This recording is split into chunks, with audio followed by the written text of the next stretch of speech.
এইটো এডভাৰটাইজমেণ্ট আহিছে office of the district and session জাজ যোৰহাটৰ ফালৰ পৰা আহিছে। আপোনালোকক প্ৰথমতেই মই এটা কথা কৈ দিব বিচাৰিছোঁ, আপোনালোকে ভিডিঅ'টো কমপ্লিটকৈ চাব, তেতিয়া সকলোখিনি বুজি পাব। তেতিয়া আপোনালোকে কমেণ্ট কৰি নুসুধিলেও হ'ব। ভিডিঅ'টো সম্পূৰ্ণকৈ চালে আপোনালোকে গোটেইখিনি কথা গম পাব, কেনেকৈ আবেদন কৰিব লাগিব, কি কথা, ক'ত পঠাব লাগিব, চ' গোটেইখিনি আপোনালোকে জানিব পাৰিব। ইয়াতে পষ্টটোৰ নাম হৈছে পিয়নৰ ভেকেঞ্চি হয়। নাম্বাৰ পষ্ট 2টা আছে আৰু এইকেইটা পষ্টৰ বাবে আপোনালোকে অফলাইন যোগে আবেদন কৰিব লাগিব। আপোনালোকে পোষ্ট যোগে পঠাব লাগিব। এই এড্ৰেছটোত পঠাব লাগিব। ষ্টেণ্ডাৰ্ড ফৰ্মত ফিল আপ কৰি পেলাই আপোনালোকে পঠাব পাৰিব। ষ্টেণ্ডাৰ্ড ফৰ্মখন আপোনালোকে কম্পিউটাৰ দোকানত ক'লেও আপোনালোকক উলিয়াই দিব আৰু লগতে মই ডেছক্ৰিপশ্যনত মই দি দিম, আপোনালোকে ডাউনলোড কৰি ল'ব পাৰিব। এই এড্ৰেছটোত পঠাব লাগিব। Court of office of civil জাজ তিতাবৰ, এই এড্ৰেছটোত পঠাব লাগিব। এড্ৰেছটো মই বাৰু ডেছক্ৰিপশ্যনত দি দিম। নেক্সট এতিয়া আহিলে এডুকেশ্যন কোৱালিফিকেশ্যন কিমান লাগিব। এডুকেশ্যনেল কোৱালিফিকেশ্যন লাগিব, শিক্ষাগত অৰ্হতা মিনিমাম ক্লাছ 8 পাছ কৰা হ'লে আবেদন কৰিব পাৰিব। ইয়াত উল্লেখ কৰা আছে যে যদি আপোনালোকে হায়াৰ ছেকেণ্ডেৰী পাছ কৰিছে মেক্সিমাম, তেতিয়াহ'লে আবেদন কৰিব নোৱাৰে। যদি ক্লাছ 10লৈকে পাছ কৰিছে তেতিয়াহ'লে আবেদন কৰিব পাৰিব। যদি হায়াৰ ছেকেণ্ডেৰী পাছ কৰিছে তেতিয়াহ'লে আবেদন কৰিব নোৱাৰে। এতিয়া আহিলে এজ লিমিটটো।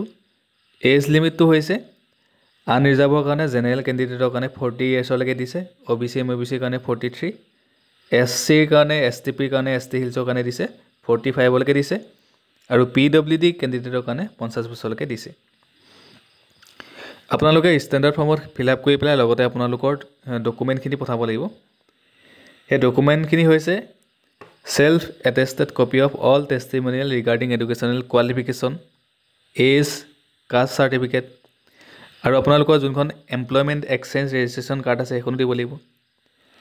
যদি এক্সপিৰিয়েঞ্চ চাৰ্টিফিকেট আছে তেতিয়া দিব পাৰে। লগতে আপোনালোকে 3 কপি আপোনালোকৰ ৰিচেণ্ট পাছপৰ্ট চাইজ ফটোগ্ৰাফ দিব লাগিব। আৰু লগতে আপোনালোকে যোনখন এপ্লিকেশ্যন ষ্টেণ্ডাৰ্ড ফৰ্মত ফিল আপ কৰি দিব, তাতে আপোনালোকৰ কণ্টেক্ট নাম্বাৰটো, মোবাইল নাম্বাৰটো দিব। ঠিক আছে। আৰু ইয়াৰ লাষ্ট ডেট হৈছে 23 মে'লৈকে আছে। আপোনালোকে সোনকালে আবেদন কৰি ল'ব। লগতে ইয়াতে উল্লেখ কৰা আছে যে ৰিটেন এক্সাম বা চিলেকশ্যন প্ৰক্ৰিয়াটো কেনেকুৱা হ'ব ইয়াতে উল্লেখ কৰা আছে। ইমানটোলৈকে নাযাওঁগৈ, কিন্তু হ'লেও আপোনালোকক গোটেইখিনি মই দেখাই দিলোঁ। আৰু যদি কিবা সুধিবলগীয়া থাকে আপোনালোকে কমেণ্ট কৰি জনাব। লগতে আপোনালোকে এই অফিচিয়েল যোনটো ৱেবছাইট হয়, এই ৱেবছাইটটোত গৈ গোটেইখিনি চাব পাৰিব। jorhat.dcourts.gov.in, এইটোত আপোনালোকে ৱেবছাইটটোত গৈ গোটেইখিনি তাতে চাই ল'ব পাৰিব। চ' ধন্যবাদ। ভিডিঅ'টো আপোনালোকে সকলোকে শ্বেয়াৰ কৰি দিব আৰু এইটো অফিচিয়েল এডভাৰটাইজমেণ্ট মই পোষ্ট যোগে দি দিম। লগতে মই গুগল ড্ৰাইভ হিচাপে আপোনালোকক ভিডিঅ'টোৰ ডেছক্ৰিপশ্যনত দিয়া থাকিব, ডাউনলোড কৰি পেলাই চাই ল'ব।